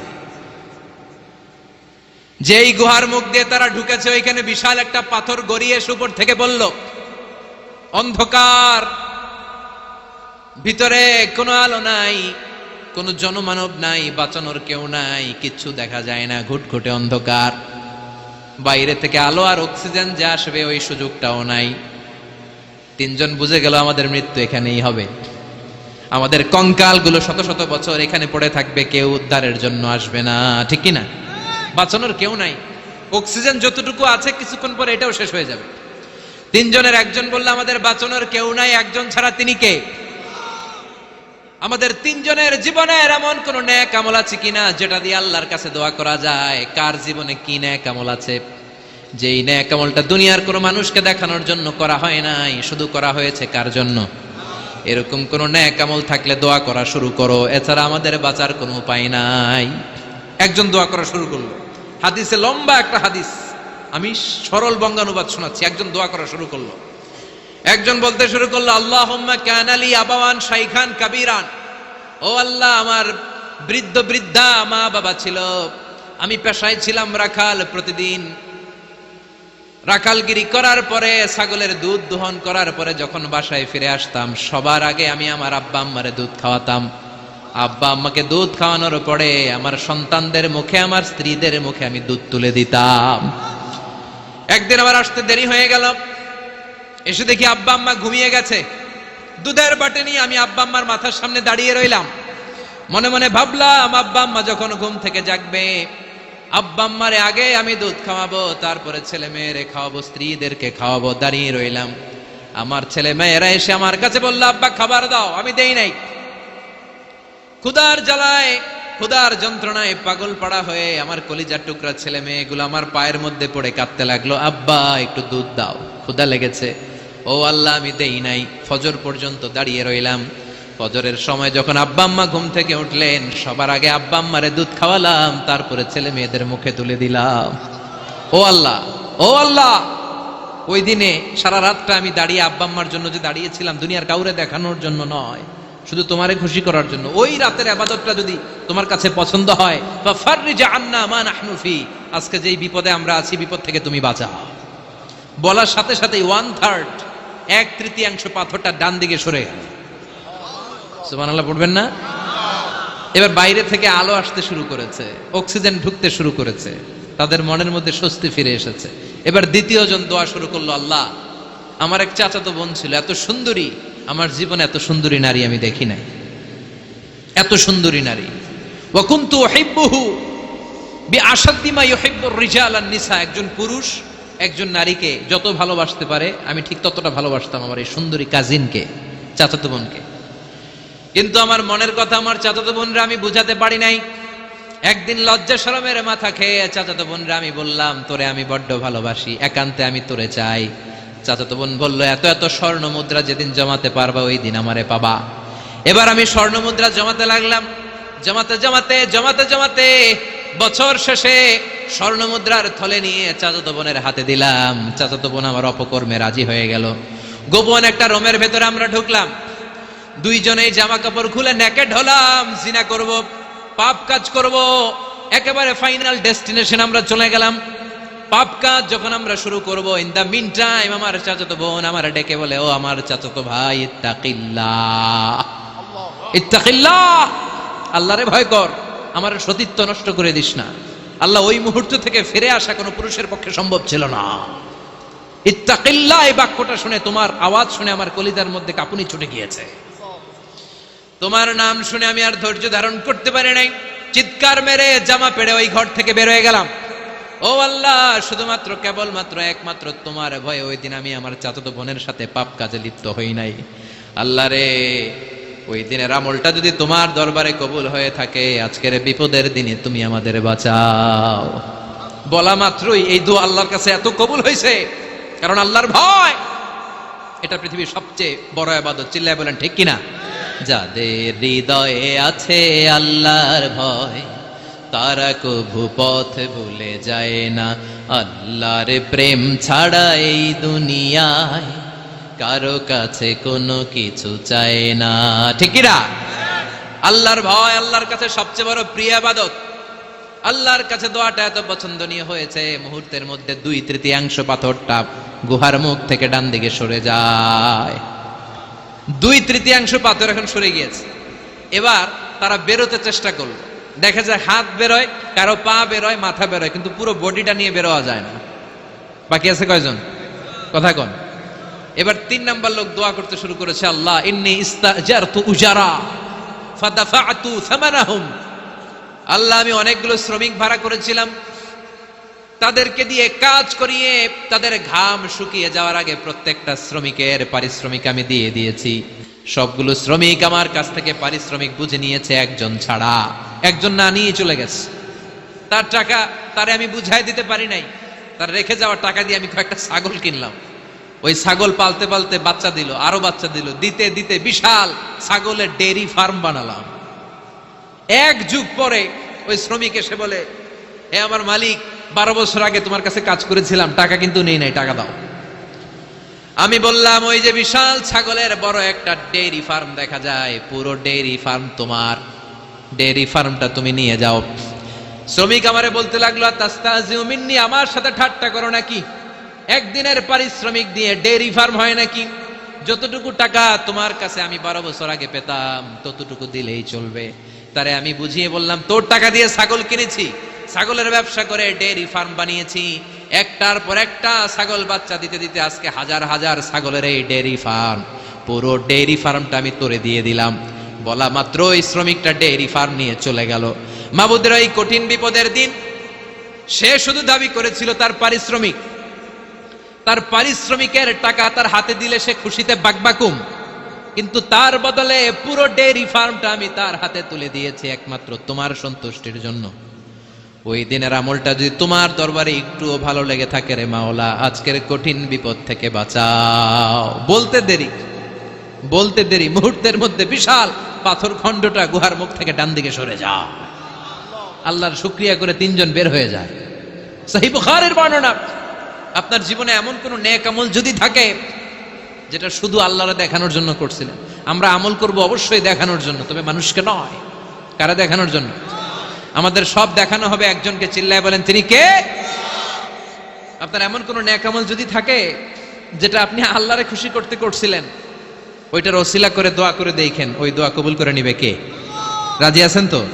সব সময় অন্যায় হয়ে গেলে, পাপ হয়ে গেলে তওবা করব কার কাছে? বিপদে আপদে সব অবস্থায় আস্তাগফিরুল্লাহ পড়তে রাজি আছেন তো? আর জিকির চলবে একজনের। চিল্লায় বলেন তিনি কে? আর সব সময় দোয়া করব কার কাছে? রাজি আছেন তো সবাই? আল্লাহ আমাদের সবাইকে কথাগুলো বুঝার আমল করার তৌফিক দান করুক। আমরা পড়ি আমিন। আর জোরে পড়ি আমিন। যারা লম্বা সময় ধরে কথাগুলো শুনলেন, কোরআন সুন্নাহর আলোকে আমরা কথাগুলো বলার চেষ্টা করেছি, তারপরেও আমার মনের অজান্তে কোনো মিস ইনফরমেশন যদি আমার মুখ ফসকে বেরিয়ে যায়, সেগুলো যেন আল্লাহ পাক আমাদের স্মৃতিপট থেকে মুছে দেয়। আমরা পড়ি আমিন। সত্য, সুন্দর, কল্যাণকর